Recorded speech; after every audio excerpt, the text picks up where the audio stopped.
Já que a missão é navegar pelo caos, o texto argumenta que o primeiro passo lógico é reprogramar as atitudes diárias. Que é o que a pesquisa chama de a arte de dançar na chuva. Isso.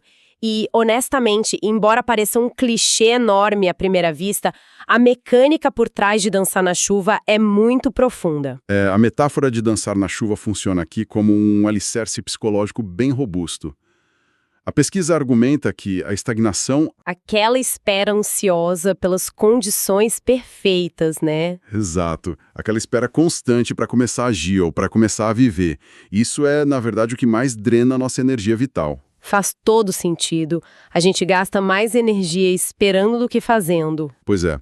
O texto até resgata uma citação clássica do filósofo Friedrich Nietzsche, aquela famosa "o que não nos mata nos torna mais fortes". Todo mundo conhece essa, mas acho que pouca gente entende o mecanismo por trás dela, né? É aí que tá. Não é a mera passagem do tempo que fortalece a gente. A lógica é que a superação ativa, superação intencional dos obstáculos, cria uma espécie de atrito cognitivo. Atrito cognitivo, gostei do termo. Sim, é esse atrito que molda o caráter.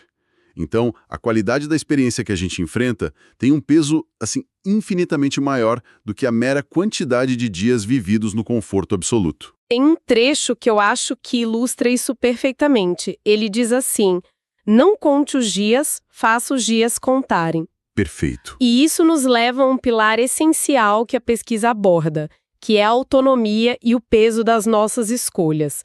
O argumento é que cada indivíduo atua como o arquiteto da própria experiência interna. Porque assim não existe o menor controle sobre o evento externo em si, né? Claro que não.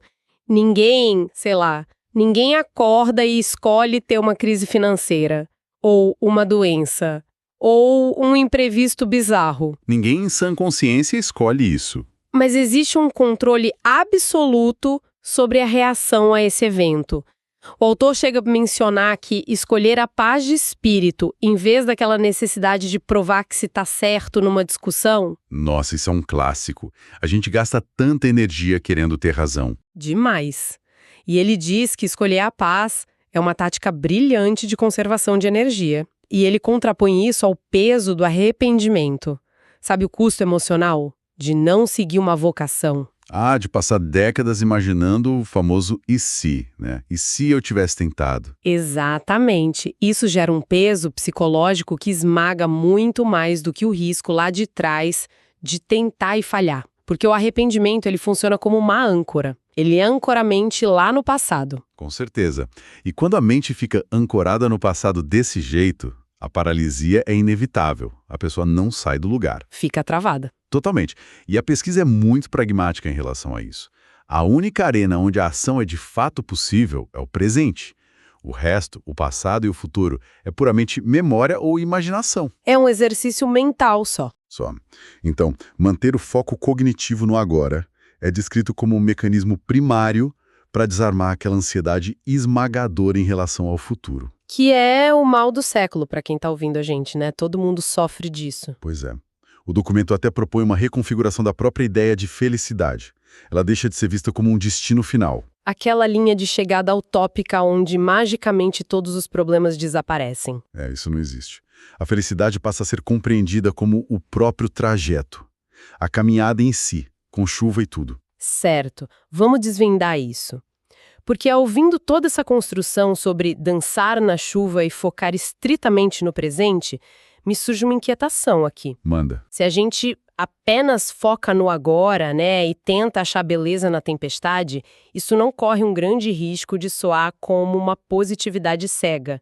Aquela atitude super alienada de ignorar que existem problemas reais, injustiças e dores muito concretas acontecendo. Isso levanta uma questão importante. É um risco comum da gente cair nessa armadilha, mas é vital não confundir aceitação radical com negação delirante. Boa distinção. A pesquisa do Andrade não sugere em momento algum que você deva fechar os olhos e fingir que a chuva não está molhando ou que a dor não está lá. Até porque a água é fria e incomoda, né? Incomoda muito. Para iluminar essa diferença, o texto traz a perspectiva daquele psiquiatra austríaco, o Viktor Frankl. Sim, figura famosíssima. Ele tem aquela máxima genial: quem tem um porquê enfrenta qualquer como. Uau! Quem tem um porquê enfrenta qualquer como. O mecanismo aqui é outro. Não se trata de ignorar o problema de forma inconsequente, tipo tampar o sol com a peneira.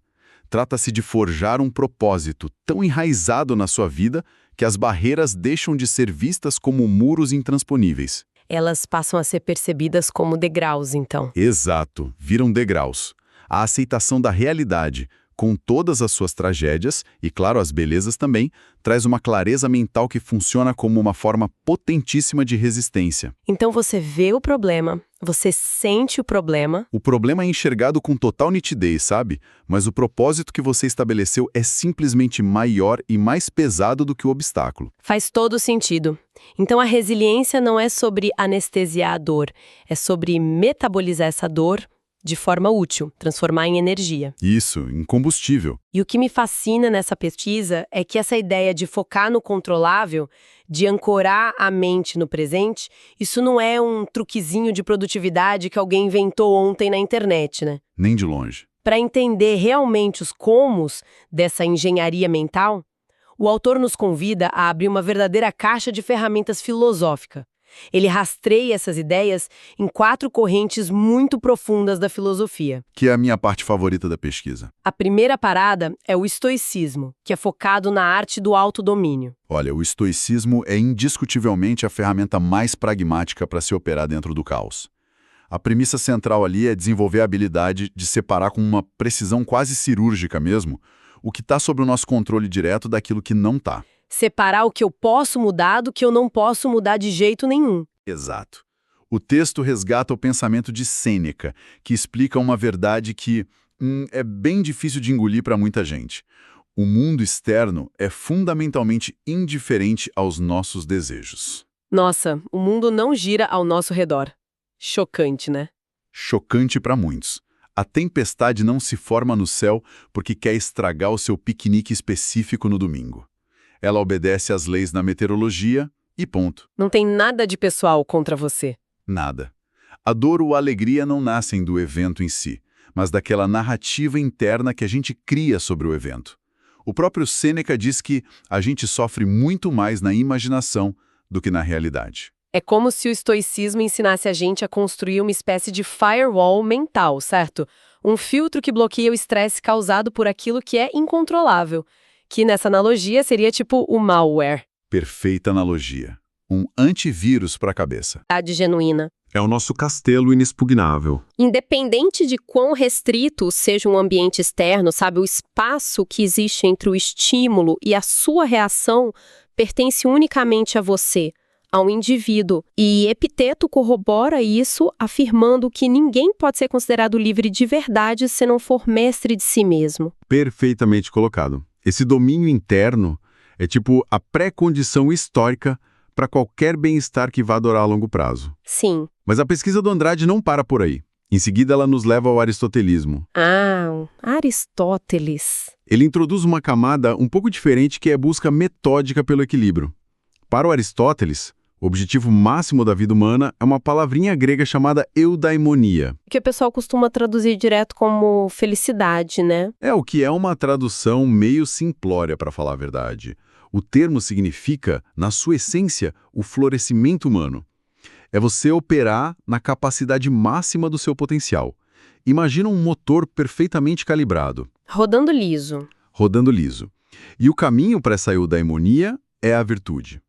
Só que o Aristóteles define a virtude sempre como o meio termo ideal entre 2 extremos que são nocivos. Aqui é que a coisa fica realmente interessante.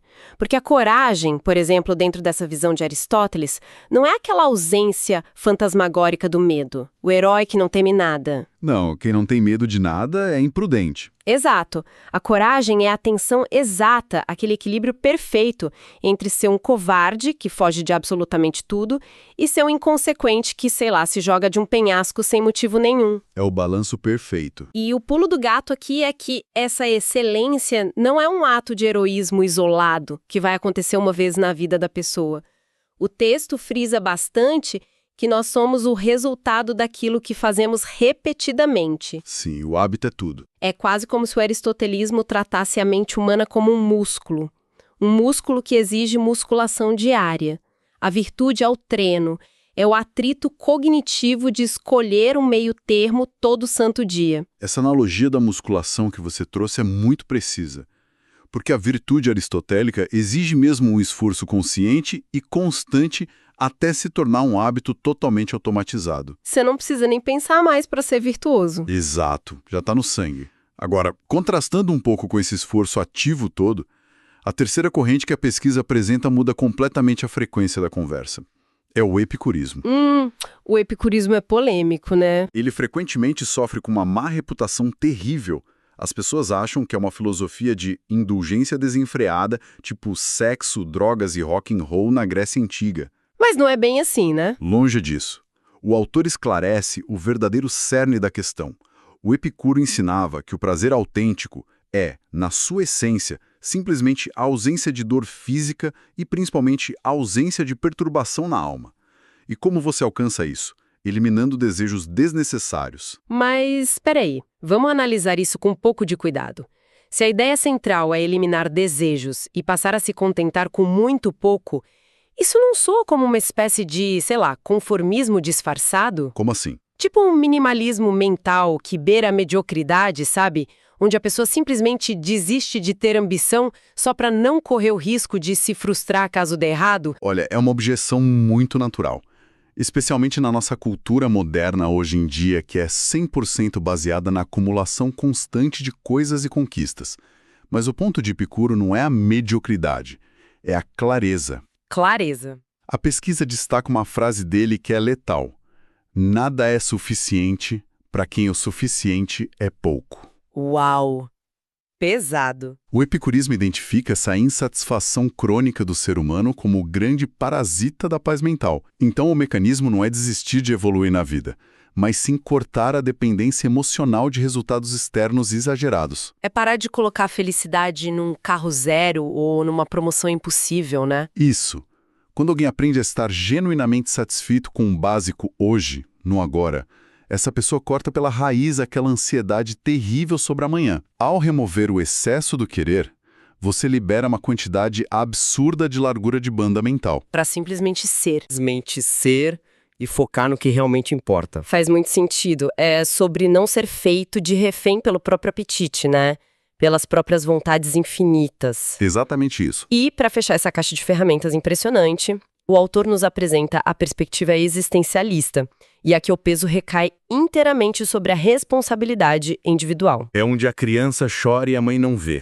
Pois é, o texto menciona o Jean-Paul Sartre e a ideia de que a vida, cara, ela não tem um sentido a priori. Ou seja, ninguém nasce com um roteiro cósmico pré-definido debaixo do braço, dizendo o que você tem que fazer. Nenhum destino traçado nas estrelas. Nenhum. Cabe a cada indivíduo forjar o próprio sentido nesse vazio do universo. E esse é o ápice da responsabilidade pessoal. Sabe, o que pode causar, francamente, muita angústia inicial em quem escuta isso pela primeira vez. Como aquela crise existencial básica de domingo à noite. É, aquela mesma. E para ilustrar como a gente lida com esse peso, o documento invoca o Albert Camus e aquele ensaio maravilhoso dele sobre o mito de Sísifo. Ah, o Sísifo! Conta pra galera que tá ouvindo como é esse mito. Na mitologia grega, o Sísifo recebe meio que a pior das punições dos deuses. A tarefa dele é empurrar uma rocha colossal até o cume de uma montanha. Mas sempre que ele chega lá em cima, a pedra rola de volta para a base. Caramba! E ele é condenado a repetir esse esforço inútil por toda a eternidade. É a metáfora suprema da rotina exaustiva, daquele trabalho absurdo que não leva a lugar nenhum. A pessoa pega o ônibus lotado segunda de manhã e parece que está empurrando a pedra. Exato. No entanto, a conclusão do Camus sobre isso é arrebatadora. Ele diz assim: é preciso imaginar Sísifo feliz. Imaginar Sísifo feliz? Mas como, se a pedra sempre cai? Aí que está a lição existencialista. A dignidade humana e a alegria residem no próprio ato de rebelião contra esse absurdo todo. A gente encontra o propósito no esforço consciente de empurrar a pedra todos os dias, independentemente se o universo se importa ou não com o resultado lá no topo da montanha. O que é incrível é como o autor da pesquisa amarra tudo isso no texto. A conclusão dessa sessão filosófica sugere que o verdadeiro bem viver é quase sempre o resultado direto de simplificar ao máximo a vida externa. Limpar a bagunça. Isso, criar o vácuo necessário para que a vida interna possa se expandir. Quando a gente remove aquelas expectativas quase infantis, né, de que a pedra nunca vai cair ou de que a tempestade milagrosamente vai desviar da nossa casa, sobra um espaço imenso para apreciar a realidade que é palpável. O que é fascinante aqui é observar como esses 4 pilares, concebidos em eras tão diferentes, convergem para formar uma única infraestrutura de sobrevivência. Eles se complementam muito bem. Demais. O estoicismo blinda nossa mente, controlando a reação. Aí vem o aristotelismo e fortalece o nosso caráter através do atrito, do hábito. O epicurismo entra para limpar o ruído, eliminando a nossa ganância e desejos loucos. E o existencialismo fecha injetando combustível, né? Exigindo a criação de um propósito próprio. Perfeito. O consenso absoluto entre essas 4 linhas de pensamento é que a chave da resiliência nunca esteve nas cartas que o mundo distribui para a gente, mas sim naquele sistema interno que a gente usa para processar essas cartas. Olha, a teoria no papel, discutida ali nas praças da Grécia Antiga ou, sei lá, nos cafés chiques de Paris no século XX é belíssima. Mas a grande prova de fogo sempre vai ser a realidade bruta na rua. A prática. A prática. E é por isso que a próxima etapa desse mergulho profundo é tão contundente. O texto nos apresenta a chamada prova viva. São 5 biografias, 5 estudos de caso monumentais que demonstram na pele como esses algoritmos filosóficos funcionam sobre os piores níveis de estresse imagináveis. Os testes de estresse finais da teoria, né? Exato. E o primeiro caso a gente já até tocou brevemente antes, que é o Viktor Frankl. Sim, a trajetória do Frankl é tipo o teste de laboratório mais extremo que você pode imaginar, do existencialismo e do estoicismo. Com certeza. Ele era um psiquiatra e acabou preso nos campos de concentração nazistas, incluindo Auschwitz. Ele foi sistematicamente despojado de tudo que ele tinha. A família, a profissão, a liberdade e até o próprio nome dele, porque ele foi reduzido a um mero número lá dentro. É difícil até de conceber o nível de horror. É terrível. Mas, diante dessa brutalidade toda, que era projetada especificamente para aniquilar a alma humana muito antes de aniquilar o corpo, o Frankl observou um padrão psicológico muito intrigante nos prisioneiros. O que ele notou?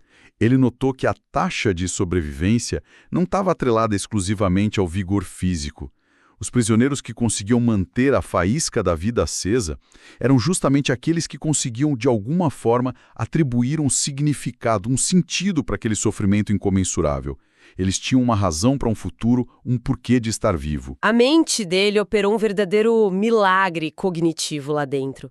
Ele conseguiu usar essa dor indescritível não apenas para sobreviver e sair de lá, mas ele fundou uma nova escola de psicoterapia, a logoterapia, que está toda documentada naquele livro incrível dele, Em Busca de Sentido. Livro obrigatório, aliás. Ele transformou o pior abismo da humanidade num mapa de sobrevivência para a gente. E o bacana é que a pesquisa não se restringe só ao passado distante ou à Segunda Guerra. A segunda biografia analisa a vida da Malala Yousafzai, uma adolescente paquistanesa que exigiu uma coisa muito básica: o direito de estudar. O mínimo, né? O mínimo. E, por conta disso, ela sofreu um atentado brutal. Foi baleada na cabeça por extremistas do Talibã. O caso da Malala é a materialização exata daquele conceito de autonomia frente ao incontrolável. O ato de violência foi imposto a ela. A bala, foi aquele evento externo, indiferente e absurdamente cruel. O evento que ninguém escolhe. Isso. No entanto, o algoritmo mental que ela aplicou durante e logo após a recuperação dela mudou completamente a trajetória desse evento. Em vez de aceitar a narrativa de vítima e se recolher no medo, o que, convenhamos, seria absolutamente compreensível dada a situação. Ninguém julgaria ela por se esconder depois de um tiro na cabeça. Ninguém. Mas ela escolheu exercer total autonomia sobre a reação dela. Ela pegou uma tentativa literal de silenciamento e converteu num megafone de alcance global. O resultado de não esperar a tempestade passar foi que ela se tornou a mais jovem ganhadora do Nobel da Paz e passou a liderar um movimento mundial. Ela usou a cicatriz como plataforma. Que exemplo absurdo! E então, avançando nesses estudos de caso, a pesquisa nos leva de volta para aquele cenário de confinamento extremo, mas agora com o Nelson Mandela. 27 anos. 27 anos de prisão. Quase 3 décadas inteiras de trabalhos forçados, isolamento constante, humilhação. E tudo isso por lutar contra a segregação brutal que era o apartheid lá na África do Sul. 27 anos é tempo mais do que suficiente para a raiva corroer a mente de qualquer ser humano até não sobrar pó. Destrói a pessoa por dentro, e é exatamente na gestão maravilhosa dessa raiva que reside a genialidade estoica do Mandela. A magnitude do que ele alcançou não está apenas no fato dele ter suportado todo esse tempo de cativeiro, mas sim no que ele decidiu fazer no momento exato em que as portas da prisão se abriram. O que ele fez depois. Exato. Porque pela lógica humana básica, instintiva, o ressentimento e um desejo de retaliação sanguinária seriam as respostas mais esperadas depois de ter tanto tempo de vida roubado, né? O instinto de vingança falaria mais alto para quase todo mundo. Para 99% das pessoas. Mas o Mandela compreendeu um princípio profundo ali. Ele percebeu que se ele saísse da prisão carregando o ódio pelos captores dele, ele continuaria sendo prisioneiro deles pelo resto da vida aqui fora. Uau! A liberdade física exigia a liberdade mental primeiro. Exato. O corpo estava livre, mas a mente ficaria presa no ressentimento. Ele então usou o perdão. E não apenas como um gesto de elevação moral bonito para sair na foto, mas como a ferramenta política mais sofisticada e pragmática possível para evitar uma guerra civil e conseguir unificar uma nação que estava completamente fraturada.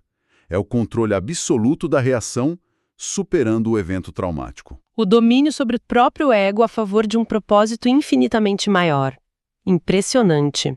Mas vem cá, o que acontece quando a prisão não é feita de grades de ferro, nem de cimento, e sim da sua própria biologia? Aí a conversa muda de nível. É aqui que a pesquisa traz o quarto estudo de caso.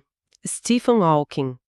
Aos 21 anos de idade, sabem, no auge do potencial intelectual dele, ele é diagnosticado com esclerose lateral amiotrófica, uma doença degenerativa impiedosa. E a previsão da ciência médica na época, você tem 2 anos de vida. E ele viveu até os 76. A existência do Stephen Hawking é talvez a maior prova empírica daquela máxima do Marco Aurélio, de que a mente é mesmo o último e inexpugnável refúgio de liberdade do ser humano. Ele provou isso na prática. Totalmente. À medida que a doença avançava, transformando o corpo dele num casulo paralisado, a mente dele fazia exatamente o movimento inverso. Ela se expandia para o universo. Literalmente para o universo. Literalmente. Confinado a uma cadeira de rodas, incapaz de mover um braço, incapaz de falar naturalmente, ele se comunicava através da contração de um único músculo da bochecha ligado a um sensor. E com isso, ele reescreveu a física teórica moderna. Um músculo da bochecha. Enquanto o corpo estava preso na cadeira, a mente dele estava desbravando a radiação dos buracos negros, a origem do tempo. Ele recusou terminantemente a estagnação. A limitação física extrema não foi aceita como um limite para a exploração mental dele. É um lembrete esmagador do que o cérebro humano é capaz de focar quando existe um propósito, né? E a última biografia que a fonte apresenta âncora esses conceitos maravilhosos na transformação social. É a história da Oprah Winfrey. Uma história incrível também. Da miséria numa zona rural dos Estados Unidos, marcada por abusos terríveis na infância, gravidez precoce e por toda a barreira opressiva do racismo estrutural e sistêmico. O estudo do caso da Oprah ilustra uma mecânica muito específica de superação, que é a transmutação da dor profunda em hiperempatia. Hiperempatia. Isso. Muitas vezes, traumas muito severos geram indivíduos amargurados ou que se isolam da sociedade, né? Mas a arquitetura mental que a Oprah desenvolveu utilizou as próprias feridas dela como uma ponte de conexão muito visceral com a dor das outras pessoas. Ela não ocultou o passado traumático dela. Ela dissecou isso publicamente no palco e usou isso para compreender genuinamente a audiência. Ela validou a dor do outro através da própria dor. Exato. E esse nível de conexão autêntica não apenas pavimentou a construção de um império midiático sem precedentes na história, mas, como o texto do Andrade enfatiza, forneceu o capital e a influência que eram necessárias para que ela se tornasse uma potência filantrópica global, financiando educação e empoderamento feminino. Ela usou o veneno do passado dela para fabricar o antídoto para o futuro de milhares de outras pessoas. Então, o que tudo isso significa, né? Sabe, a gente passa por essas biografias todas, o Frankl lá em Auschwitz, o Mandela por 27 anos preso, o Hawking desafiando as leis da medicina com um músculo no rosto. É muita grandeza junta. E confesso que a sensação imediata para mim, e acho que para quem tá ouvindo a gente também, pode ser de intimidação. De se sentir pequeno. Isso, porque quem tá ouvindo agora pode estar lidando com, sei lá, um divórcio doloroso, uma demissão inesperada ou a ansiedade crônica desse dia a dia caótico. Como que se aplica tudo isso na escala de uma vida comum?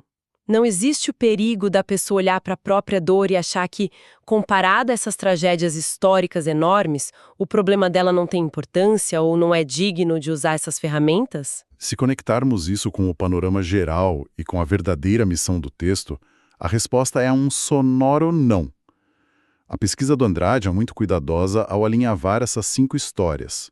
A tese central não é, de forma alguma, criar uma Olimpíada de sofrimento, sabe? Onde só quem ganha medalha de ouro no trauma é que merece respeito. Exato, não é isso. Muito pelo contrário. O ponto de intersecção entre essas figuras históricas não é a escala cinematográfica da dor, nem a ilusão de que eles saíram ilesos. Todos eles carregavam cicatrizes profundíssimas. Sim. A lição universal reside na capacidade humana de ressignificação. É a mecânica de usar a cicatriz, e aí não importa se ela é o resultado de uma guerra global ou de uma profunda decepção pessoal ali silenciosa no seu quarto, é usar essa cicatriz não como um crachá de vitimização perpétua, mas como um mapa para orientar os próprios passos e, de preferência, iluminar o caminho de quem vem atrás de você. E é exatamente essa a essência daquele provérbio japonês que encerra essa parte do documento, que diz assim: caia 7 vezes, levante-se 8. É perfeito para ilustrar isso. A matemática da resiliência não liga para o tamanho do abismo do qual você caiu. A fórmula é puramente sobre garantir que o número de vezes que a gente se levanta seja sempre uma unidade maior do que o número de quedas. Só isso. Precisamente. O foco está exclusivamente no movimento de ascensão. A mecânica de, por exemplo, transformar o estresse absurdo do trânsito na prática da simplificação lá dos epicuristas. Ou de transformar aquele conflito difícil com o chefe no escritório no exercício do autodomínio estoico. E de não estourar à toa. Isso. Ou de ver naquela rotina cansativa de lavar louça o treino muscular da virtude que o Aristóteles falava. As ferramentas mentais são rigorosamente as mesmas. Apenas a arena que muda de tamanho. O objetivo contínuo para todos nós é metabolizar o caos para extrair algum sentido dele. Chegamos então ao nosso ponto de partida. Vamos recapitular aqui de forma bem energética a jornada desse nosso mergulho profundo de hoje pelas ideias do Fortalecendo Viver. Começamos desmantelando aquela falsa esperança infantil de que podemos controlar a previsão do tempo da nossa vida. Aquela ilusão de controle total. Entendemos que focar na tempestade que se aproxima é puro desperdício de energia. O segredo é ancorar a mente no presente e adaptar os nossos passos para aprender a dançar durante a chuva. E, em seguida, nós abrimos as portas de milênios de filosofia prática. E descobrindo que essas ideias não são reflexões abstratas de gente que não tinha o que fazer, né? São engrenagens psicológicas projetadas para simplificar o nosso desejo externo e treinar o músculo da nossa vida interna. E nós culminamos demonstrando, através das vidas dessas figuras ímpares, que esse sistema operacional não quebra sob pressão. Quando expostas às condições mais extremas da experiência humana, essas mentes provaram por A mais B que abraçar a impermanência e reivindicar a autonomia exclusiva sobre as próprias reações é o que possibilita transformar tragédias paralisantes em propósitos inabaláveis.